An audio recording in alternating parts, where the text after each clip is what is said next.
Madam Speaker, in Shakespeare's play Macbeth, on the eve of his demise, Macbeth made one of the most famous soliloquies of those in Shakespeare's many plays. Macbeth, facing doom, said, "Tomorrow and tomorrow and tomorrow creeps in this petty pace from day to day, to the last syllable of recorded time, and all our yesterdays have lighted fools the way to dusty death. Out, out, brief candle, life is but a walking shadow, a poor player who struts and frets his hour upon the stage, and then is heard no more. It is a tale told by an idiot, full of sound and fury, signifying nothing." That, Madam Speaker, would be an appropriate epitaph to the speech delivered this evening in defense of his premiership by the Honorable Premier. Madam Speaker, tomorrow, the 15th of November, will be exactly 23 years since I was first sworn in as a member of the then legislature. In that company was also the Honorable Minister of Education, the Honorable Member from West Bay West, Mr. Gilbert McLean, and Mr. Frank McPhail. I say that, Madam Speaker, to say that there is not much I have not seen in those almost 23 years. But the one thing I have never seen until now is a government that expects to govern without a parliamentary majority. I have counted over and over. I can't get more than 9 elected members on that side, no matter how hard I try. And there are now 9 here. I believe the term for it is a hung parliament. I think I've read that somewhere. Madam Speaker, the only person who doesn't seem to understand the arithmetic is my good friend, former colleague, minister in my government, and schoolmate at law school for 5 years, the Honorable Premier.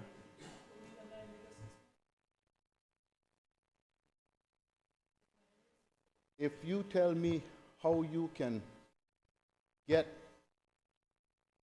10 out of 9, then maybe I've gotten it wrong. So that can only be, Madam Speaker, is that the Premier is contemplating asking you to relinquish your high office and join the government backbench because there's no space for another minister. Madam Speaker, I don't know you well, but we have spent a little time together, especially on the one trip that we made to the UK, to the CPA. I have told you more than once that I believe, in fact, I've been amazed at how well you've taken to your role, given that you had no previous parliamentary experience before you were elected in 2021. I think you're doing a remarkable job. And I told you then, I took the liberty to tell you then, because we who are not in this formal setting, that you need not worry about the Premier or anybody else moving you, because the Constitution is written the way it is written to ensure that the sitting government cannot simply remove or cannot remove a speaker simply because they disagree with his or her view on a particular matter. It takes a two-thirds majority to move you. So those 9 out there can't move you, Madam Speaker. Don't let them intimidate you if that's what they're trying to do. Hold on to that chair, Madam Speaker, with even more strength and stubbornness than the Premier is holding on to his premiership. He's holding on to that like death to a dead man's jacket, to the detriment of his government and, dare I say, to the country. The time comes, Madam Speaker, in all of our lives when there is a situation that no matter what we try to do, we can't fix. And when you reach that point, when you know you can't fix it, you have to accept it. There was a little song that they used to teach us when we were in school. I will take a little liberty with the number, but the song is the same. There were 12 green bottles standing on the wall. There were 12 green bottles standing on the wall. And if one green bottle should accidentally fall, there'd be 11 green bottles standing on the wall. 11 green bottles standing on the wall. And if one green bottle should accidentally fall, there'd be 10 green bottles standing on the wall. And lo and behold, there were 10 green bottles standing on the wall. And I'm not sure it was accidentally, but one green bottle accidentally fell. And now there are just 9 green bottles standing on the wall. It's parliamentary arithmetic, Madam Speaker. You can't get a majority if you only have 9. There are 19 elected members. So, Madam Speaker, I caution you again.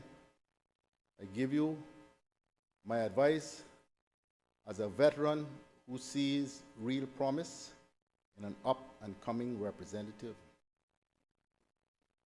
Don't make them, or him, if it's just him, destroy your political future. Madam Speaker,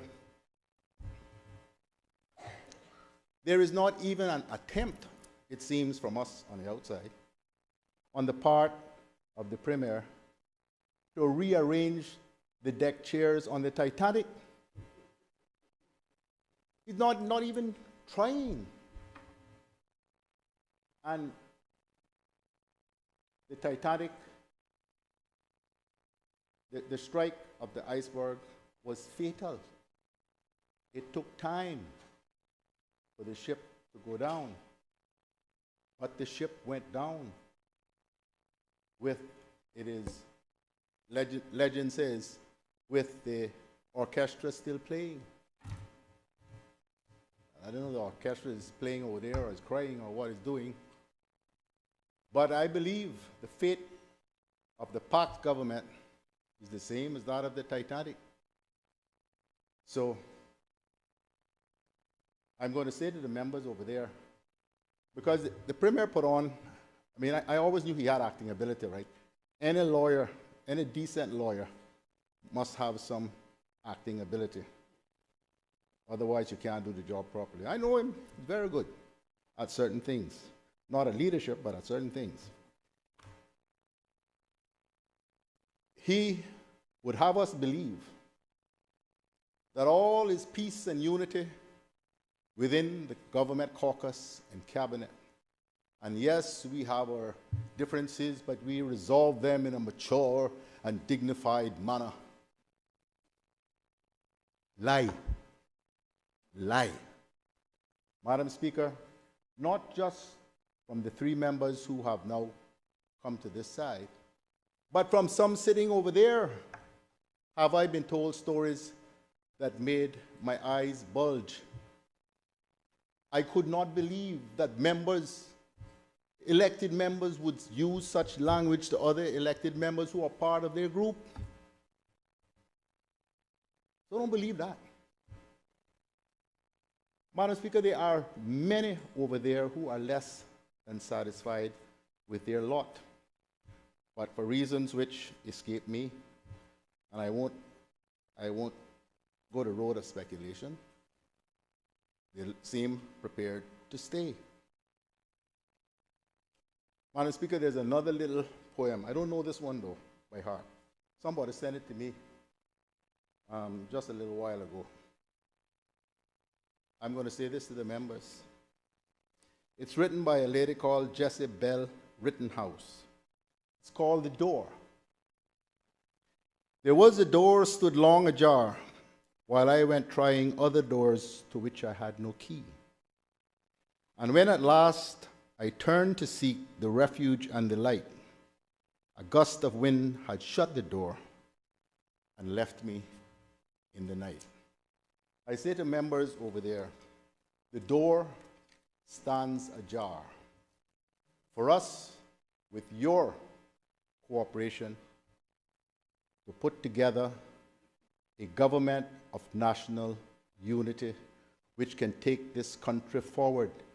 I say again, as I've said to each of you who have spoken to me and my team 1,000 times, I think, since the last election, I have no further personal political ambition.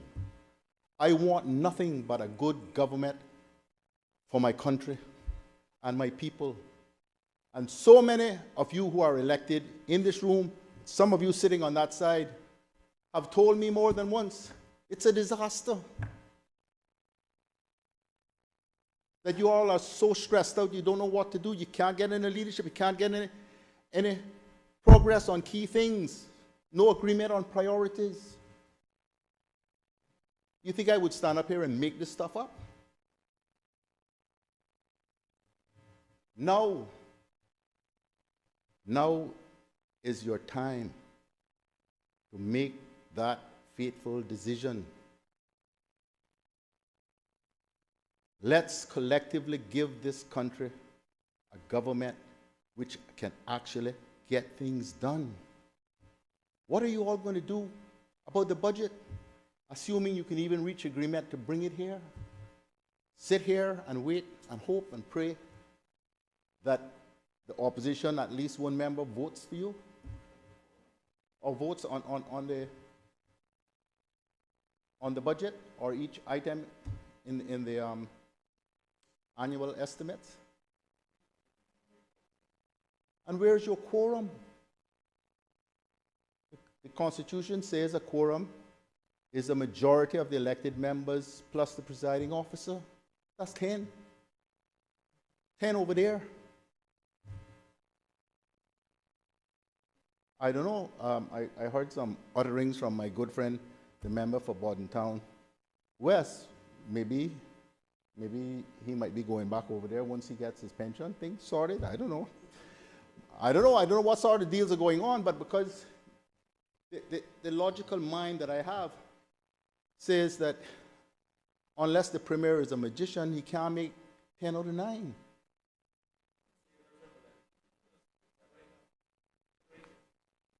I have the assurance of the member from Bordentown West that he's going absolutely nowhere.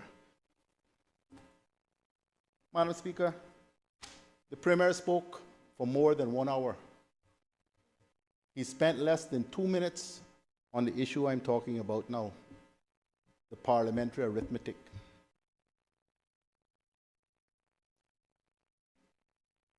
He sought to defend the progress his government has made on a range of things, he's smart. He would have noted that the motion doesn't really say anything at all about the failures of the government. There's just one line that says, whereas having regard to the general conduct of the government since it assumed office. That's quite deliberate.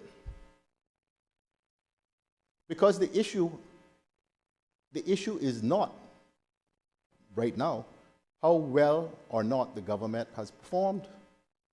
The issue is that the government is in a constitutional crisis and the Premier is in denial.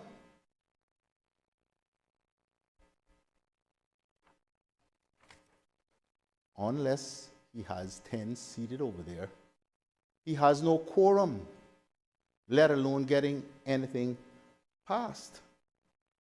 And the other matter, which is dealt with in the motion, and he spoke about, is that we need a budget. We need a budget. I have been through, how many days? I don't know. Close to 20. Because it's only when we went to the 2-year budget that you only get 2 budgets a year. In the old days, it was a budget every single year. This is the 14th of November. The budget isn't even agreed yet. And I can tell you, without calling any names or taking any tales or naming anyone, you can't be elected for 23 years, serve 3 terms in government, 2 of which you were premier, and you don't know the system and the people. I am telling you that it has gotten worse recently, that I am constantly spoken to by civil servants about how terrible things are there, about how many civil servants are having to take medication to control things like their blood pressure and their stress levels, and so they can sleep at night, and how the budget team is completely wiped out, absolutely exhausted, because everything they propose, and they think we've gotten some progress, gets blown up again. And the Premier comes here with his woe is me speech, pretending that all is well and life within the Park government is paradise.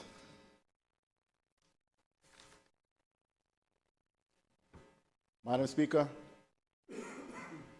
the only thing worse in politics than believing the other side's propaganda is believing your own. And that's what he, I believe, is trying to get the members of his team to do.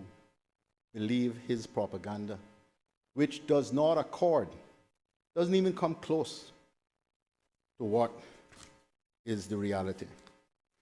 Now, Madam Speaker, my good friend, the Honorable Minister for Health, Wellness and Home Affairs, spoke passionately.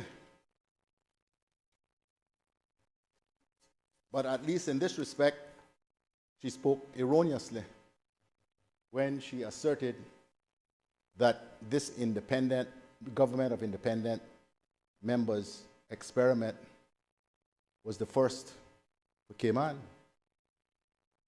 Those of us who have been around, including the 2 former members that I spoke about just now, Dr. Frank and Mr. Gilbert McLean, will tell you,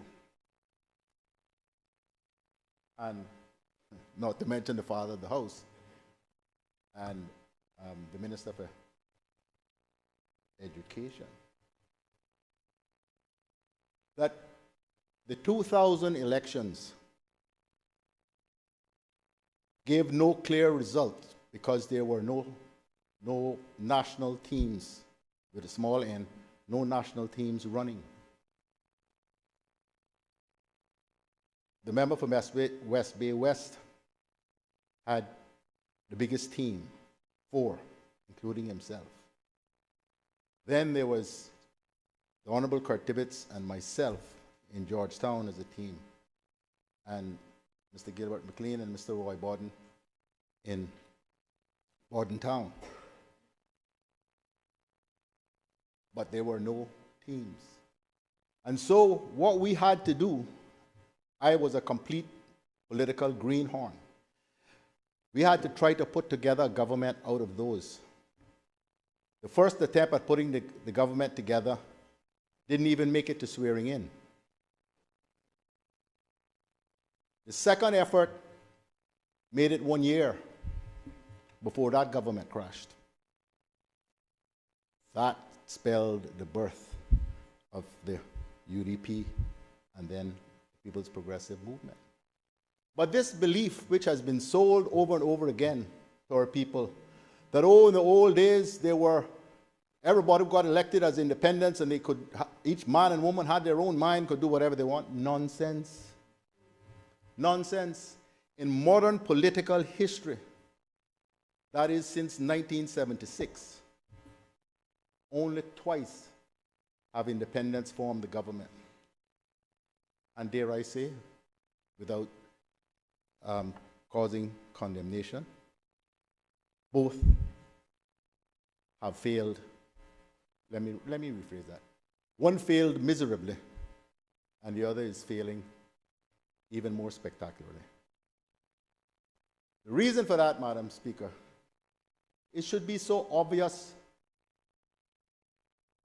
is that you can't do anything without organization. You can't put together a group of people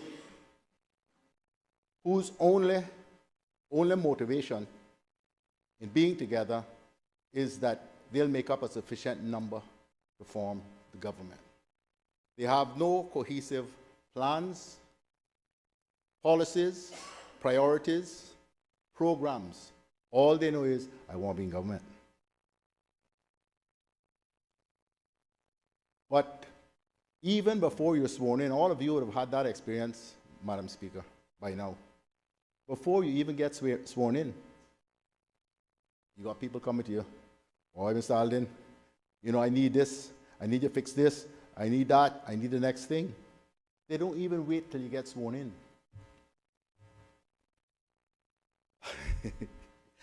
I remember, Madam Speaker, I was so exhausted the first time I was elected. I ran a 6-week manslaughter trial right through the elections. That's how silly I was, because I had no idea how difficult politics was. I was wiped out. So I didn't wake up early election morning. I slept. What woke me up was somebody pounding on the door outside. That was about 7:30. That was my first request for financial assistance, and the elections people hadn't even voted yet. I say that, Madam Speaker, because that's the level of expectation that there is once they believe you are going to be in a position of authority or power. And so we do a disservice to our country and to our people when each of us run around with our separate manifesto. This is what I got to do for you. You can rely on me. I'm going to change your education. Who and you? One person can't change anything. Maybe their mind, not much else. Madam Speaker, if the country has not learned the lesson about the absolute political nonsense of electing a group of independents and expecting a particular result, after this failed experiment, then I lose all hope in our people's good sense. Madam Speaker, I did not believe in parties. I bought that line from Mr. Truman Borden, hook, line, and sinker, because my family was a die-hard unity team, supported. The late Haig Borden was my mother's brother. I was brought up on politics. Before him, my grandfather, Allen Mack. So I was brought up to believe the nonsense that Truman used to talk about how bad parties are for a country. But that experience following the 2000 elections, not once but twice, cured me of any doubts I had about the importance of parties. Not that parties can't do bad things, but at least a country knows what policies it is voting for when it supports a certain group of people. And you can hold them to account. What is it that PAC thing will stand for again? People driven. I'm not going to go into all of that. I'll leave that for the budget. But accountability. Accountable to who? Not accountable to the broad population. Madam Speaker,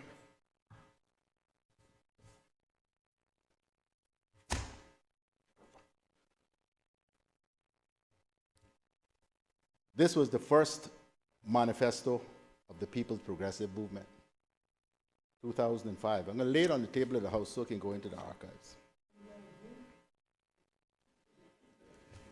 It is no mistake, Madam Speaker, that the front cover has the faces of the members of the team,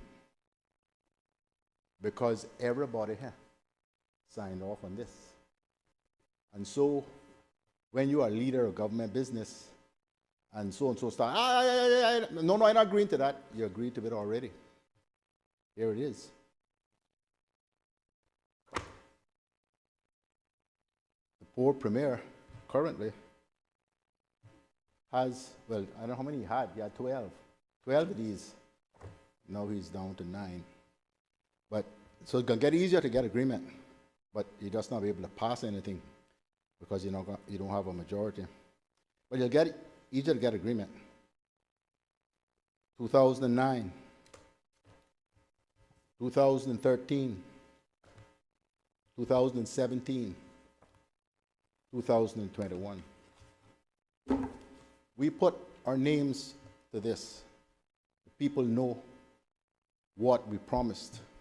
And no government is ever able to deliver all it promises.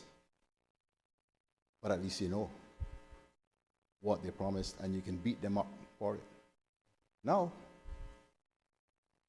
you got, I was going to say you got eight governments because you got 8 cabinet ministers. But I suppose you got to come to caucus members too, because the member from West Bay West just made his speech about why he left.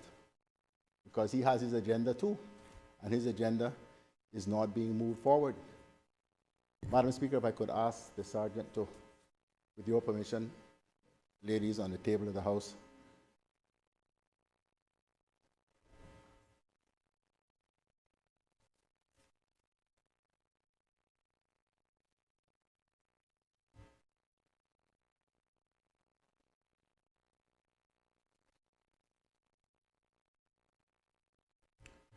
So, Madam Speaker, today, in my view, is not just about whether or not the lack of confidence motion succeeds. I suspect it won't. Because even if one from over there on the government side votes with us, we're still 3 short, because it's a 2/3 majority required for the lack of confidence motion to carry. But my question is, and then what? Unless, Madam Speaker, the scenario that I painted with respect to your good self, God forbid, plays out, the Premier is going to leave here right where, or in the same way that he came in, with less than a parliamentary majority. And then what?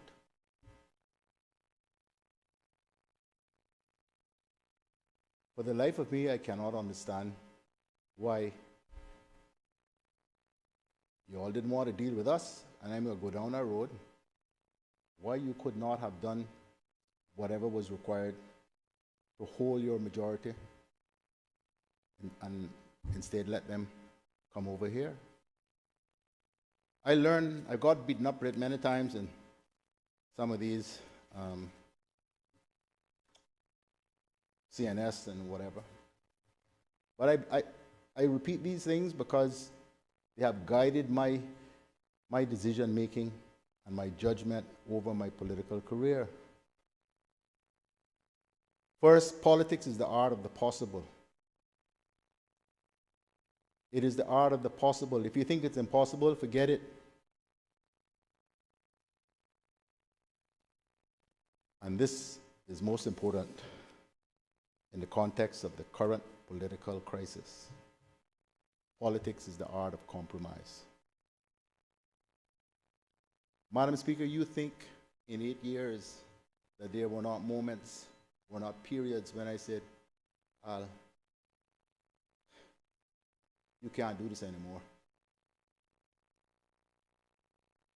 The lowest point of my political career is standing there as Premier,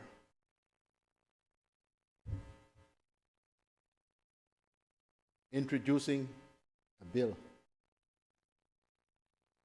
that would give same-sex relationships legal status. And I am excusing the Minister of Education entirely from this because I knew where her position was from morning, old people say. You may like it or hate it or think she's wrong, that's fine. But I know where she was. I know I did not. But to have two members not just vote against the bill, which I would have taken, but to have one of them get up and hear a broadside in me, like, I felt like I almost quit. I almost quit when I was doing my wrap-up on it. And I left that chair, and I never went back to the government administration building for 3 days. I understand these things, Madam Speaker. You can't sit in that chair and don't understand that. But you have to make decisions. And I talked to enough of my team who said to me, no, Premier, you can't quit. You can't quit. But from what I'm hearing, and have heard for ages now, the converse is true with respect to the present political crisis. Many of his members are asking the Premier to please, let's rearrange the deck chairs. At least let's show some semblance of trying to accommodate what others want. Madam Speaker, I will close with another of Shakespeare's soliloquies. This one from The Merchant of Venice. And it is in the context, Madam Speaker, those of you who like Shakespeare or learn Shakespeare, about when Portia is being, the suitors are being chosen, or the husband to be is being chosen from the many suitors of Portia. And what they have to do is to open a golden casket and read what's in it. And this is what the first one found. All that glisters is not gold. Often have you heard that told. Many a man his life hath sold, but my outside to behold. Gilded tomes do worms enfold. Had you been as wise as bold, young in limbs, in judgment old, your answer had not been enscrolled. Fare you well, your suit is cold, cold indeed, and labor lost. Then farewell, heat, and welcome, frost. I bid you well, Mr. Premier.